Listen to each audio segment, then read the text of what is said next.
History tells us that Alpha Kings are untouchable gods, apex predators who smell fear before it even bleeds.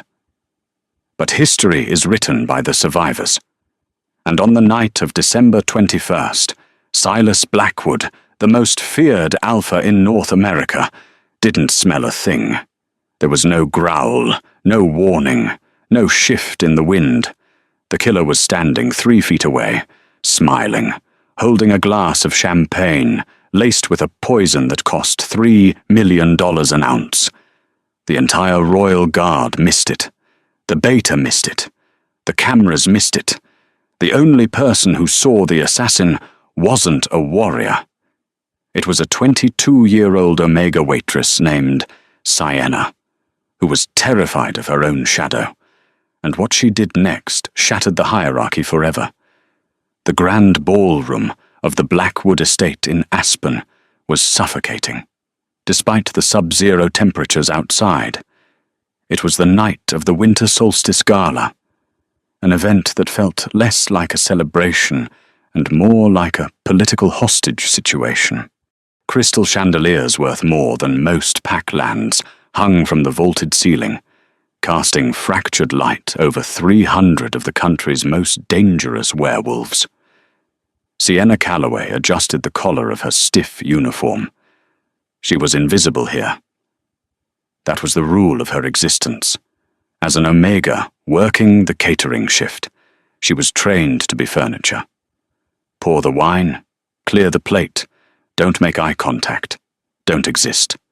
Her hands trembled slightly as she balanced a silver tray of hors d'oeuvres.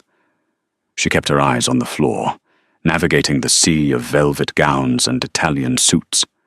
But even with her head down, she could feel him. Silas Blackwood, the Alpha King. He stood near the massive fireplace on the far side of the room, radiating a power so dark and heavy it made the air taste like ozone. He wasn't talking to anyone. He was just watching. Silas was 32, with scars that disappeared under a bespoke Tom Ford tuxedo and eyes the color of shattered ice. He was known as the Butcher of the East after the territory wars. They said he didn't have a mate because the moon goddess knew no one could survive him. "Steady, your girl," hissed Lydia, the head housekeeper, pinching Sienna's arm as she walked past. "Table 4 needs more scotch. Move." Sienna nodded. Swallowing the lump in her throat, she moved toward table 4, which was dangerously close to where Silas stood. The king was currently being cornered by his beta, a man named Cassian. Cassian was handsome in a polished, politician sort of way, holding a glass of amber liquid. "You need to relax." "Silas," Cassian was saying, his voice smooth. "The council is happy. The Northern Pax have signed the treaty. Drink. Celebrate." Sienna paused a few feet away, waiting for a break in the conversation to clear a nearby table. She had a strange gift, hyperosmia. All wolves had a good sense of smell, but Sienna's was overwhelming. It was a curse, really. She could smell the anxiety sweating off the debutantes, the lust of the younger wolves, the metallic tang of hidden weapons. But as she stood there, she smelled something else. It was faint, sweeter than almonds, sharper than bleach. It cut through the heavy scents of cologne and roasted lamb. It made the hair on her arms stand up. It was a scent she had only smelled once before, in an old textbook in the Pack archives where she used to hide wolfsbane, distillate mixed with synthetic silver nitrate. Liquid death, instant, incurable. Sienna frowned, her nose twitching. She scanned the room. Where was it coming from? Her eyes landed on the tray being carried by a waiter she didn't recognize. He was tall, wearing the standard uniform, moving with a fluid grace toward the king. He held a single crystal flute of champagne on a small velvet platter. The smell hit her again, stronger this time. It wasn't the champagne. It was the rim of the glass. The waiter bowed low before Silas. "Compliments of the southern delegation." "My king," the waiter said. His heartbeat was steady. Too steady. Silas looked down at the waiter. Bored. He reached out his hand. Sienna's heart hammered against her ribs. He's going to drink it. He's going to die. Her training screamed at her to stay still. Omegas did not interrupt Alphas. Omegas did not speak to kings. If she was wrong, she would be executed for causing a scene. If she was right, she might be killed anyway for getting involved. Silas's fingers brushed the stem of the glass. The world seemed to slow down. Sienna looked at the royal guards stationed by the pillars. They were scanning the crowd, looking for guns, for knives. They weren't looking at the glass. "Do something," a voice screamed in her head. Silas lifted the glass. The liquid swirled. Sienna didn't think. She didn't plan. She dropped her tray. The crash of silver and porcelain shattering against the marble floor echoed like a gunshot. The music stopped instantly. 300 heads turned. But Sienna was already moving. She wasn't fast. She was clumsy, desperate, scrambling over the broken shards of her own tray. She launched herself, not at the waiter, but at the king. "Don't!" she screamed, her voice cracking. She collided with Silas Blackwood just as the glass touched his lips. The impact was like hitting a brick wall. Silas didn't budge an inch, but the surprise was enough to knock the crystal flute from his hand. The glass spun through the air, hitting the stone hearth of the fireplace. Hiss! That was the sound that saved Sienna's life. As the champagne splashed onto the hot stone and the logs of the fire, it didn't just sizzle, it erupted in a corrosive, green smoke that ate into the masonry. The smell of burning chemicals filled the immediate area. Silence. Absolute. Terrified silence. Sienna was on the floor, her knees bleeding from the fall, her uniform stained with the appetizers she had dropped. She was gasping for air, her eyes wide, staring up at the man she had just tackled. Silas Blackwood looked down. His hand was still raised in the air where the glass had been. Slowly, he lowered it.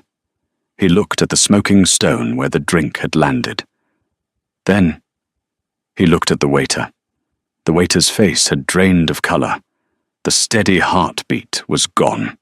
The scent of terror was now pouring off him. He reached into his jacket, pulling out a ceramic knife, something that wouldn't trigger the metal detectors. "Gun!" a guard shouted. But Silas was faster. Before the waiter could take a step, Silas moved with a speed that blurred the vision. He didn't shift into his wolf form. He didn't need to. He grabbed the assassin by the throat with one hand, lifting him a foot off the ground. There was a sickening crunch, and the assassin went limp, the ceramic knife clattering to the floor.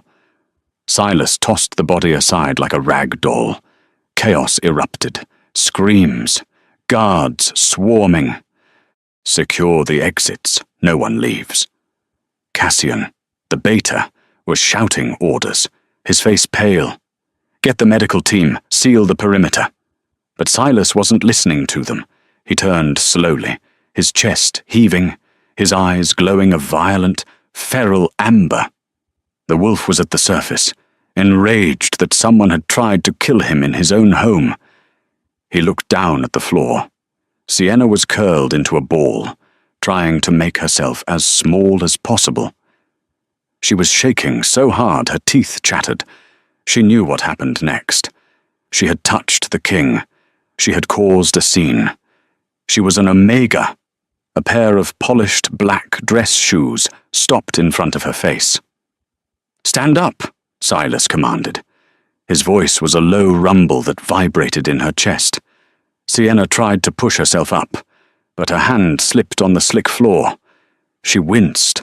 A shard of the broken plate from her tray had sliced deep into her palm when she fell. Blood was pooling on the white marble. Silas knelt. The gasp from the crowd was audible. The Alpha King never knelt. He reached out, grabbing her wrist. His grip was iron, but not painful. He turned her hand over, looking at the deep gash, then up at her face. "Who are you?" he demanded. "Sienna," she whispered, tears leaking from her eyes. "I'm sorry, Alpha. I'm sorry. I smelled the almonds. I smelled the silver." Silas stared at her. His eyes narrowed. He leaned in close, inhaling deeply near her neck. He wasn't smelling her fear, he was checking her scent for deceit. "You smelled it?" he asked, his voice dangerously quiet. "My guards didn't. My beta didn't. But you did. I have sensitive anxiety," she stammered, mixing up her words. "I mean, sensitive nose. I'm sorry." Silas looked at the smoking stain on the fireplace, then back at the trembling girl in the stained uniform. He pulled a handkerchief from his pocket, white silk, monogrammed, and wrapped it tightly around her bleeding hand. "Cassian!" Silas barked, without looking away from Sienna. The beta rushed over, looking flustered. "Alpha, I swear. We vetted the staff. Shut up," Silas said calmly. "Clear the room, lock down the estate, and get Dr. Aris to my private quarters." "Your private quarters?" Cassian blinked. "For whom, sir?" Silas stood up, pulling Sienna up with him. She was so light he nearly lifted her off her feet. He pulled her flush against his side, his arm going around her waist in a protective clamp that shocked the entire room. "For her," Silas said, his voice echoing off the walls. "She saved my life. If anyone looks at her wrong, I will rip their throat out. Do I make myself clear?" "Yes." "Alpha." The room chorused in fear. Silas looked down at Sienna, who looked like she was about to faint. "Walk," he told her. "You aren't going back to the kitchens." The king's private wing was a fortress within a fortress. It occupied the entire top floor of the estate, accessible only by a biometric elevator that required a retinal scan and a voice print. Sienna sat on the edge of a massive leather sofa that cost more than her entire life's earnings. The room was dark, lit only by the glow of the fireplace and the city lights of Aspen twinkling in the distance through bulletproof glass. Dr. Aris, the pack doctor, had just finished stitching her hand. He was a kind, older man who smelled of antiseptic and peppermint. "It will heal in a day or two," Dr. Aris said, packing up his bag. "You're lucky, dear. A few inches to the left and you would have severed a tendon. Thank you." "Doctor," Sienna whispered. The elevator chimed. Silas walked in. He had removed his tuxedo jacket and unbuttoned the top of his shirt, revealing the dark ink of a tattoo that crept up his neck. He held 2 tumblers of whiskey. He waited for the doctor to leave before speaking. The door clicked shut, leaving them alone. The silence was heavy. Silas walked over and extended a glass to her. "I don't drink, Alpha," she said, looking at the carpet. "Drink it," he ordered. "It's for the shock, and stop looking at the floor. Look at me." Sienna forced her chin up. Her hazel eyes met his amber ones. He was terrifyingly handsome, up-close sharp angles, heavy brows, lips that looked like they rarely smiled. "Why?" he asked. He took a sip of his own drink, watching her over the rim. "Why what? Why save me?" Silas walked around the sofa, pacing like a caged tiger. Omegas in this pack are treated like ghosts. You live in the basement dorms. You eat the scraps. You have no reason to be loyal to a leadership that ignores you. You could have let me drink it. The regime would have fallen. You might have been free. Sienna blinked. She hadn't thought about politics. She hadn't thought about regimes. You were going to die, she said simply. I didn't want you to die. Silas stopped pacing. He stared at her, seemingly baffled by the simplicity of the answer. You saw the assassin, Silas said. Describe him. I didn't see him first, Sienna corrected. I smelled him, but it wasn't just him. Silas froze. What do you mean? Sienna hesitated. This was the part that could get her killed. The waiter, the one who brought the glass, he was a beta, high heart rate, sweating, terrified. He was the delivery boy, but he didn't poison the glass. Silas set his drink down. Go on. The smell, Sienna said, closing her eyes to recall the memory. The poison was on the rim, but under the poison, there was another scent. Perfume. Expensive. Chanel No. 5 and menthol cigarettes. Silas's expression darkened. There are 50 women at that party wearing Chanel. Yes, Sienna said, but only one of them hugged the waiter before he came out. The scent of the perfume was on the waiter's collar. I smelled it when he walked by. Someone prepped him. Someone gave him the glass right before he walked out to you. Silas walked to his desk and tapped a console. A holographic screen flickered to life, showing security footage from the kitchen hallway. Show me, he commanded. Sienna walked to the desk, standing awkwardly close to him. She smelled of vanilla and fear. He smelled of rain and gun oil. She pointed at the screen. There, the blind spot. The footage showed the waiter walking into a small alcove near the service entrance. He was empty-handed. 2 seconds later, he walked out holding the tray. Who was in the alcove? Silas growled. The camera doesn't see inside, Sienna said. But the woman who smokes menthol cigarettes. I served her earlier. She was sitting at the VIP table, the one with the red hair. Silas went rigid. Lady Genevieve. Sienna nodded. She's your aunt, isn't she? Silas slammed his fist onto the mahogany desk so hard the wood splintered. Sienna jumped, backing away. Get out! He snarled, turning away from her. Sienna scrambled toward the door, clutching her stitched hand. Not the hall, Silas roared. The bedroom. My bedroom. You don't leave this suite, Sienna.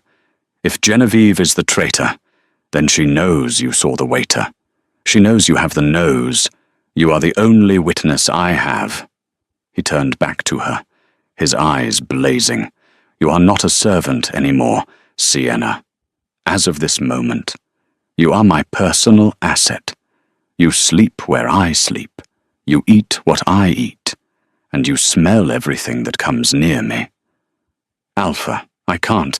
Get in the bedroom, he said, his voice dropping to a dangerous whisper.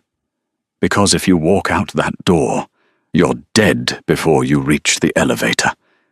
Sienna ran into the massive bedroom and shut the door. She leaned against it, sliding down to the floor. She was alive, but she was trapped in the lion's den, and the lion was wounded, angry, and hunting his own family.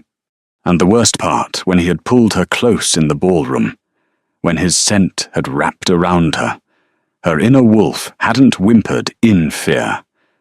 It had purred. The sun rose over the snow-capped peaks of Aspen, flooding the king's penthouse suite with a blinding, cold light. Sienna woke up with a gasp, her heart hammering against her ribs. For a split second, she thought she was back in the damp, cramped basement dorms where the heat rarely worked. Then she felt the sheets, 800 thread count Egyptian cotton. She smelled the air. It didn't smell like mildew and bleach. It smelled of sandalwood, expensive leather, and him. She was in Silas Blackwood's bed, She scrambled up, realizing she was still in her stained catering uniform. She looked around frantically. The bed was enormous, easily big enough for 3 people, but she was alone in it. "You snore," a deep voice said from the corner. Sienna froze. Silas was sitting in a wing-back chair by the window, reading a tablet. He was dressed in casual clothes, dark jeans, and a grey cashmere sweater that hugged his broad shoulders. It was jarring to see the butcher of the East looking so domestic. I do," Sienna squeaked, her face burning. "Like a chainsaw," he said, not looking up. "There are clothes in the closet. The tags are still on them. My stylist sent them over an hour ago. Shower. Change.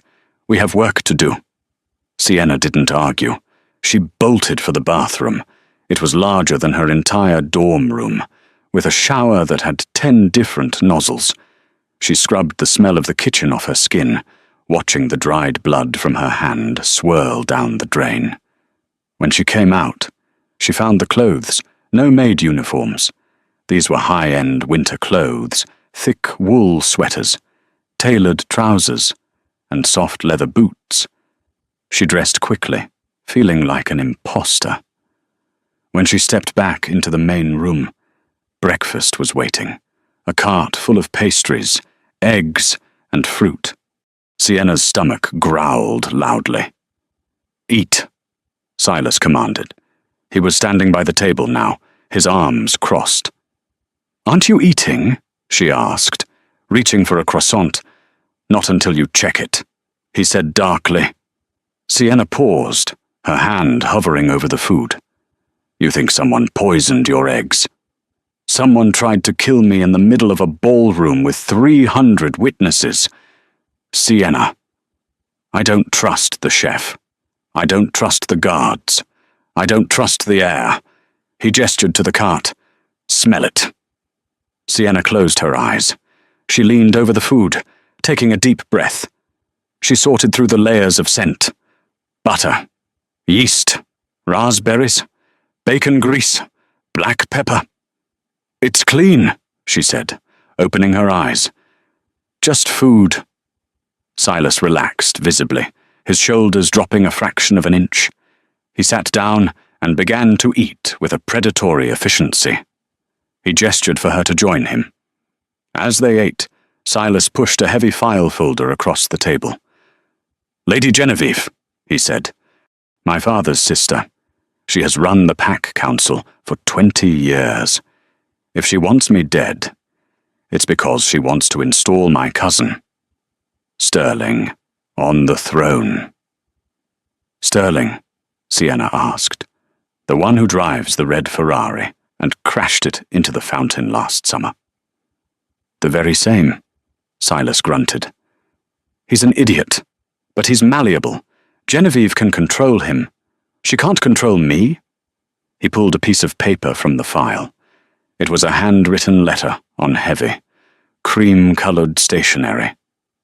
"This arrived this morning," Silas said. "An apology note from Genevieve. She claims she is devastated by the attack and wants to come see me. Smell it." Sienna took the paper. She didn't need to hold it close. The scent wafted off the page. Lavender ink, the paper stock, and underneath it, Sienna frowned. "Menthol," she whispered. "It's faint, but it's there. She smokes while she writes." "Is there anything else?" Silas asked, leaning forward. "Fear guilt." Sienna inhaled deeply, pressing her nose to the paper. "No fear," she said softly. "But there's adrenaline. It smells sour, sharp, like someone who is excited. She wasn't sad when she wrote this. She was giddy." Silas's expression hardened into a mask of cold fury. "She's happy I almost died." "What are you going to do?" Sienna asked, handing the letter back. "I'm going to invite her to lunch," Silas said, standing up. "And you are going to be there." "Me?" Sienna panicked. "Alpha, I can't. She'll know who I am. She'll know I'm the witness. She knows I have a witness, but she doesn't know it's you," Silas said. He walked over to her, towering over her small frame. He reached out and tucked a stray lock of hair behind her ear. The touch sent a jolt of electricity down Sienna's spine. "To the world, you are just a servant I took a liking to," Silas said, his voice dropping to a rough whisper. "A flavor of the weak, a distraction. That is what we will sell them. You will sit by my side. You will look pretty, and you will smell every lie that comes out of her mouth." "I'm not a good actor," Sienna whispered, looking up into his eyes. "You don't have to act," Silas said, his thumb brushing her cheekbone. "Just stay close to me. If you smell danger, you squeeze my leg under the table. Can you do that?" Sienna nodded, unable to speak. His scent, rain, and power was overwhelming her senses, making her head spin. "Good," Silas said, pulling away abruptly. "Let's go catch a traitor." The private dining room of the Blackwood estate was a glass-walled enclosure that looked out over the private gardens. It was beautiful and terrifying. The table was set for 3. Sienna sat to the right of Silas. She was wearing a midnight blue dress that Silas had practically forced her into. It was elegant, modest, but fitted enough to make her feel exposed. Her heart was beating so fast she was sure the others could hear it. The doors opened. Lady Genevieve swept in. She was a striking woman in her 50s, with silver hair styled in a perfect bob and a suit that cost more than a car. She smelled of Chanel No. 5 and, faintly, the menthol cigarettes Sienna had detected earlier. "Silas, my darling!" Genevieve cried, rushing over to embrace him. Silas stood, allowing the hug but not returning it. "Aunt Genevieve, thank you for coming." Genevieve pulled back, dabbing at dry eyes with a handkerchief. "I haven't slept a wink. To think, an assassin in our own home. The security team must be fired, all of them." Then, her sharp, hawk-like eyes landed on Sienna. "And who is this?" Genevieve asked, her tone shifting from tragic to icy. "This is Sienna," Silas said smoothly, placing a heavy hand on Sienna's shoulder. "She's keeping me company while I recover from the shock."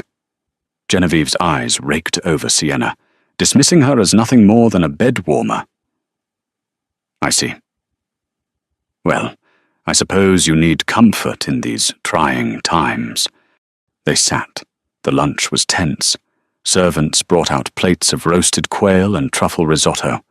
Sienna checked everything with a subtle sniff before Silas took a bite. It was clean.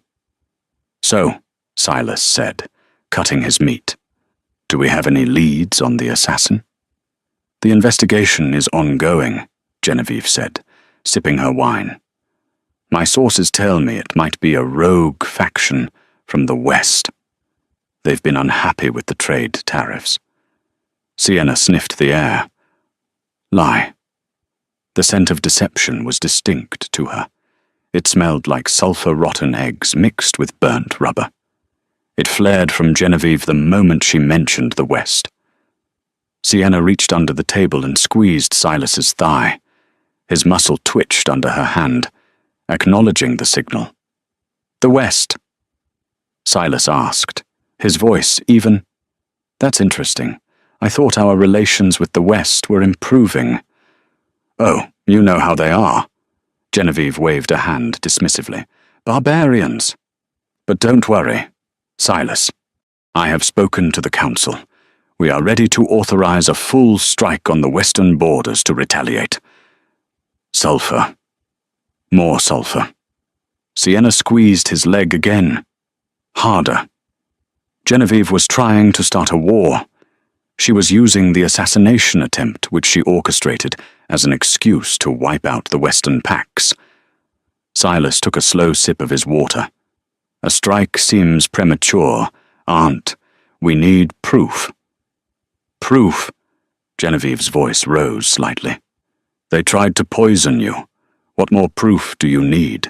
Unless you've gone soft. Silas, maybe the throne is too heavy for you lately. The insult hung in the air. Suddenly, the door opened again. A man walked in. It was Sterling, Silas's cousin. He was young, handsome in a reckless way, and looked hungover. "Sorry I'm late," Sterling mumbled, pulling out a chair. "Traffic." Sienna's nose twitched. She smelled it. Not on Genevieve, on Sterling. It was faint, buried under the smell of stale vodka and expensive cologne. Wolfsbane distillate. The same poison from the ballroom. It was on his hands. Sienna froze. It wasn't just Genevieve. Sterling had handled the poison. She squeezed Silas's leg 3 times, the signal for immediate danger. Silas didn't look at her, but his grip on his steak knife tightened until his knuckles turned white. "Sterling," Silas said, his voice dropping an octave. "You smell like a chemistry set." Sterling froze, halfway to his chair. "What?" "Sienna," Silas said calmly. "Tell them what you smell." Genevieve dropped her fork. "Excuse me, why are you asking the help?" "She isn't the help," Silas snarled, turning his glowing amber eyes on his aunt. "She is the one who stopped your waiter, and right now, she's the only reason I haven't ripped your heads off yet. Speak." "Sienna." Sienna stood up, her legs shaking. She pointed a trembling finger at Sterling. "He touched the poison," she whispered. "The wolfsbane. It's on his hands. He probably transferred it to the vial before giving it to the waiter." Sterling's face went white. "She's lying, she's crazy. And you." Sienna turned to Genevieve, finding a sudden surge of courage. "You smell like sulfur. You're lying about the West. You want a war so you can destabilize the region and put your son on the throne." Silence. Genevieve's face transformed. The mask of the concerned aunt melted away, replaced by a sneer of pure hatred. She reached into her purse. "Silas, down!" Sienna screamed. Genevieve pulled out a small, silver pistol, a compact Glock 43, but Silas was already moving. He kicked the table over, sending china and food crashing everywhere. He used the heavy oak table as a shield just as Genevieve fired. Bang, bang. 2 bullets embedded themselves in the wood. "Guards!" Silas roared, his voice shaking the glass walls. Sterling tried to run for the door, but Silas vaulted over the overturned table. He tackled his cousin, pinning him to the ground. Genevieve aimed the gun at Silas's back. Sienna didn't think. She grabbed a heavy crystal decanter of wine from the sideboard and threw it with all her might. It wasn't a perfect throw, but it was enough. The heavy glass struck Genevieve in the shoulder. She cried out, the gun firing wild into the ceiling. By then, the doors burst open. The royal guard, led by Cassian, swarmed the room. "Secure them!" Cassian shouted. Soldiers tackled Genevieve, wresting the gun from her hand. Sterling was whimpering beneath Silas's weight. Silas stood up, adjusting his cuffs. He looked down at his family with cold detachment. "Take them to the cells," Silas ordered. "High security. If they speak to anyone, I'll kill the guards responsible." As they dragged the screaming Genevieve and the sobbing Sterling away. Silence returned to the dining room. The floor was covered in food, broken glass, and wine that looked like blood. Silas turned to Sienna. She was standing by the sideboard, breathing hard, her hands clutching her chest. He walked over to her, ignoring the mess on the floor. He stopped inches from her. "You threw a decanter at a woman with a gun," Silas said. He sounded impressed. "I missed her head," Sienna said, her voice trembling. "You saved my life." Again, Silas reached out, cupping her face in his large, Warm hands. The adrenaline was fading, leaving Sienna light-headed. She looked up at him, and for the first time, she didn't see the Alpha King. She just saw a man who was alone in a room full of enemies. "Thank you," he whispered. He leaned down. Sienna's breath hitched. She thought he was going to kiss her. Her eyes fluttered shut, but he didn't kiss her lips. He pressed his forehead against hers, a gesture of immense intimacy and trust in wolf culture. "I need you, Sienna," he rumbled against her skin. "And not just for your nose."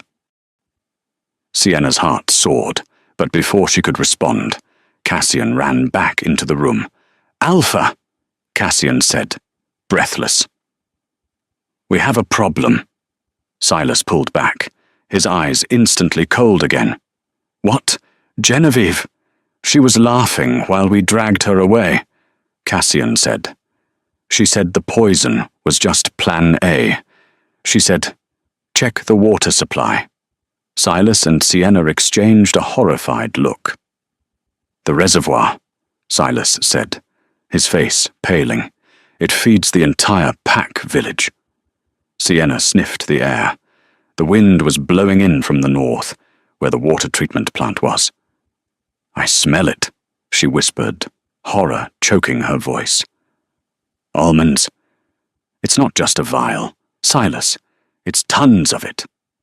The convoy of black-armored SUVs tore down the mountain road, tires screeching against the asphalt as they drifted around the hairpin turns. Silas was driving the lead vehicle, his knuckles white on the steering wheel. The speedometer read 110 miles per hour. Sienna sat in the passenger seat, gripping the handle above the door. The window was cracked open just an inch, allowing the freezing wind to whip into the cabin. "Talk to me," Silas barked, swerving to avoid a deer that darted across the road. "What do you smell?" Sienna closed her eyes, focusing on the air rushing past. The landscape was a blur of pine and snow, but the scent trail was distinct. It was a sick, sweet cloud hanging over the valley below. "It's getting stronger," she shouted over the roar of the engine. "We're driving right into it. It smells like almonds and battery acid. It's heavy. It's settling in the low ground." Silas cursed, grabbing the radio handset. "Cassian, alert the village. Tell them to cut the mains.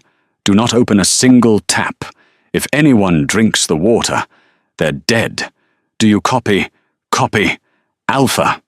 Cassian's voice crackled back, sounding panicked. "But the sirens are offline. The sabotage runs deep. We have to physically shut down the distribution hub at the dam." "We're 2 minutes out," Silas growled, tossing the radio onto the dashboard. The Blackwood Reservoir loomed ahead, a massive concrete structure holding back millions of gallons of freezing water. The treatment plant sat at the base of the dam, a sprawling complex of pipes and steel catwalks. Usually, it was brightly lit and manned by a security detail. Tonight, it was dark. "The lights are out," Sienna whispered. "They killed the power," Silas said, his jaw tightening. "Which means the electronic shut-off valves won't work. We have to do it manually." He slammed on the brakes, the SUV skidding to a halt in front of the chain-link gates, before the vehicle even stopped moving. Silas was out. He ripped the steel gate off its hinges with a single heave of enhanced strength, tossing it aside like cardboard. "Stay in the car," he ordered Sienna. "No," she said, scrambling out. The smell here was noxious, making her eyes water. "You don't know which pipe is poisoned. The plant has 12 distribution lines. If you shut the wrong one, the pressure will build up and burst the contaminated line, flooding the town anyway. You need me to find the source." Silas looked at her. The wind whipped her hair across her face. She looked terrified, small, and fragile in her oversized winter coat, but her eyes were steel. "Stay behind me," he said. "If I say run, you run." They sprinted toward the main facility. The snow under their boots was stained with dark patches. Blood. The guards had been taken out. As they entered the cavernous turbine hall, the sound of rushing water was deafening. Huge pipes ran along the ceiling and walls, vibrating with the force of the flow. "Which one?" Silas yelled, scanning the maze of industrial machinery. Sienna pulled the collar of her coat up over her nose to filter the air. She moved to the center of the room, turning in a slow circle. The smell of the poison was everywhere, but she needed the concentration point. "Left Orca," she pointed. The blue pipes, the intake from the secondary filtration. They ran toward the left catwalk.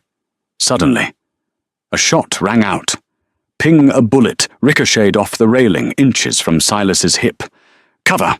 Silas roared, tackling Sienna behind a generator unit. 3 figures emerged from the shadows on the upper gantry. They were dressed in tactical gear, wearing gas masks. Mercenaries, Genevieve's backup plan. "We can't get to the valve," Sienna cried, huddled against the cold metal of the generator. "I can," Silas said.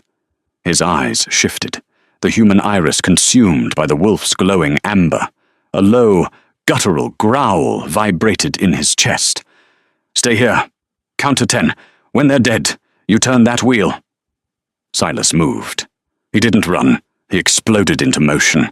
He leapt over the generator, shifting mid-air. The sound of bones cracking and reshaping filled the hall, and a massive black wolf, larger than a grizzly bear, landed on the concrete floor. The mercenaries opened fire, but they were too slow. The Blackwood wolf was a blur of shadow and violence.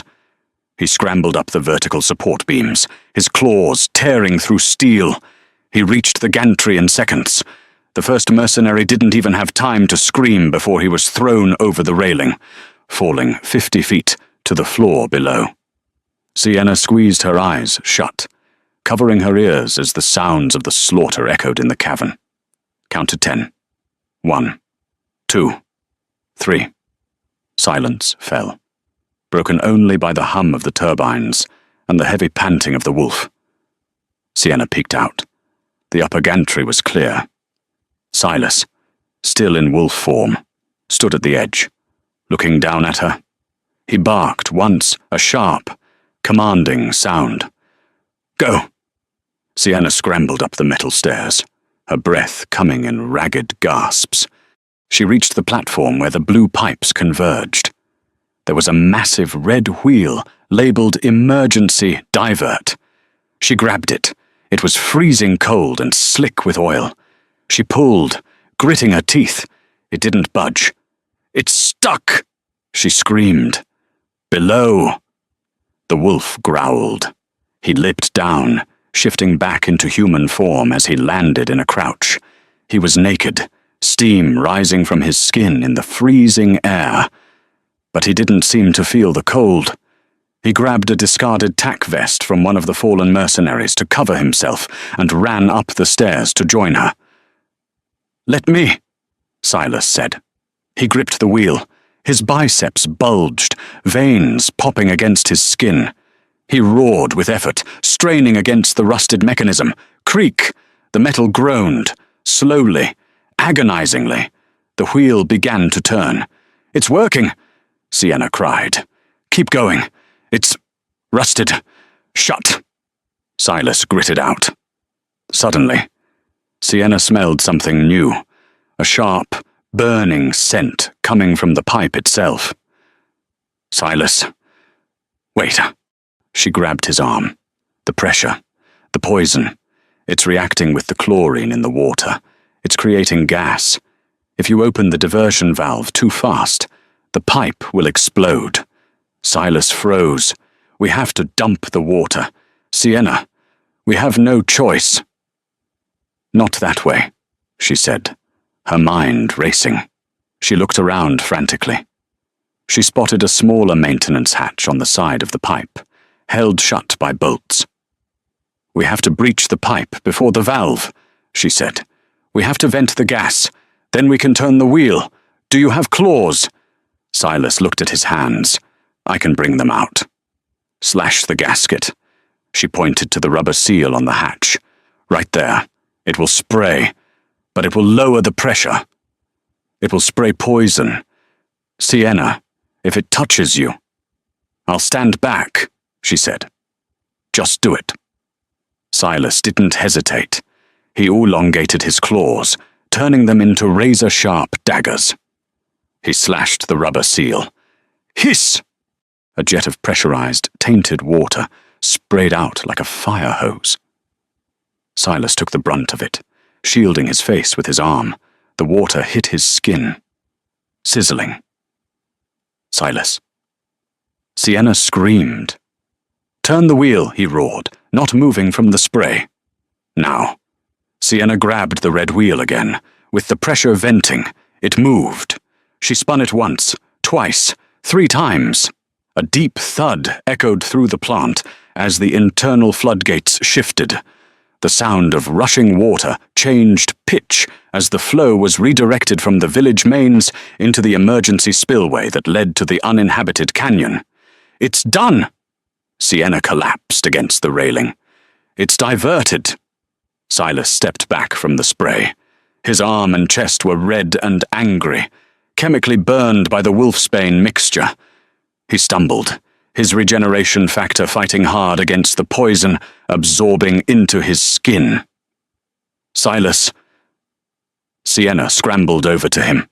She didn't care about the burns. She wrapped her arms around his waist, holding him up. "You're hurt." "I'm fine," he rasped, though his face was pale. "Just stings a bit." He looked down at her. Her face was smudged with grease, her hair a mess, her eyes wide with concern.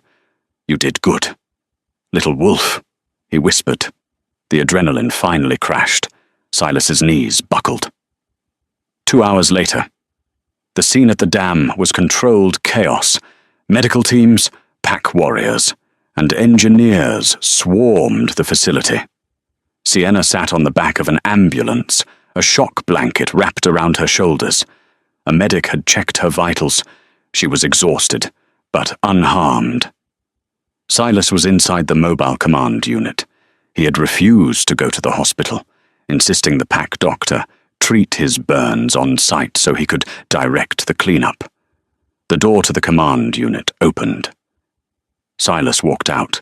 He was dressed in fresh clothes, his arm bandaged. He looked tired, but the lethal aura of the Alpha King was back in full force. He walked straight to Sienna. The soldiers parted like the Red Sea to let him pass. He didn't say a word. He just stepped between her knees as she sat on the bumper, placing his hands on either side of her hips. "They caught the rest of them," Silas said quietly. "Genevieve's network is dismantled. The water is safe. The village is safe." "And your arm?" Sienna asked, reaching out to hover her hand over the bandage. "It will heal by morning," he said. "Wolfsbane is nasty, but it takes more than a splash to kill me." He leaned in closer, his face inches from hers. The chaotic sounds of the emergency crews seemed to fade away.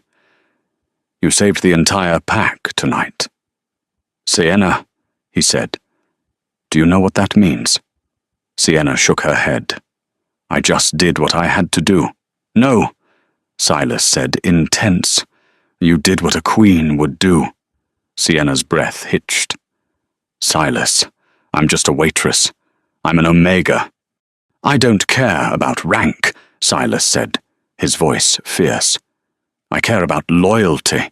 I care about courage. And I care about the fact that for the last 24 hours, the only time I've been able to breathe is when you're standing next to me." He looked at her mouth, then back to her eyes. "I'm done pretending this is a fake arrangement to catch a spy," he murmured. "I'm done with the golden cage. I want the door open. Sienna, But I want you to choose to stay.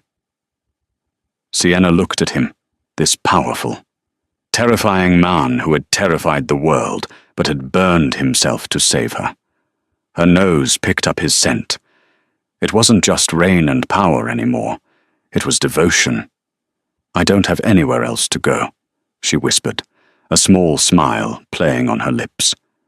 That's not an answer, Silas growled softly. I want to stay, she said clearly. With you. Silas didn't wait any longer. He crushed his mouth to hers.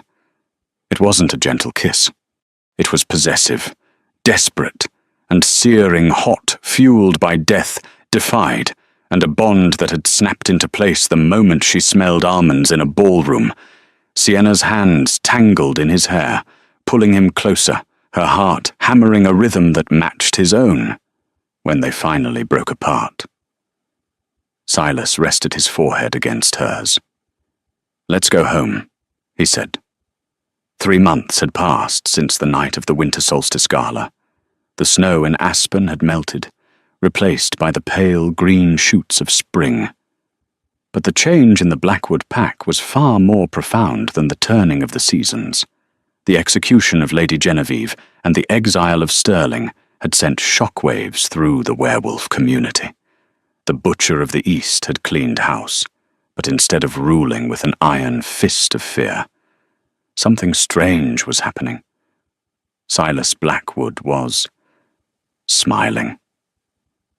Sienna stood on the balcony of the penthouse, looking out over the estate gardens. They were no longer empty.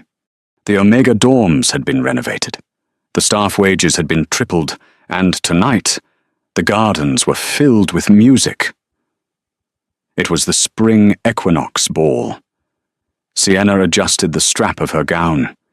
It was a shimmering gold, custom-made, that hugged her curves and trailed behind her like liquid sunlight.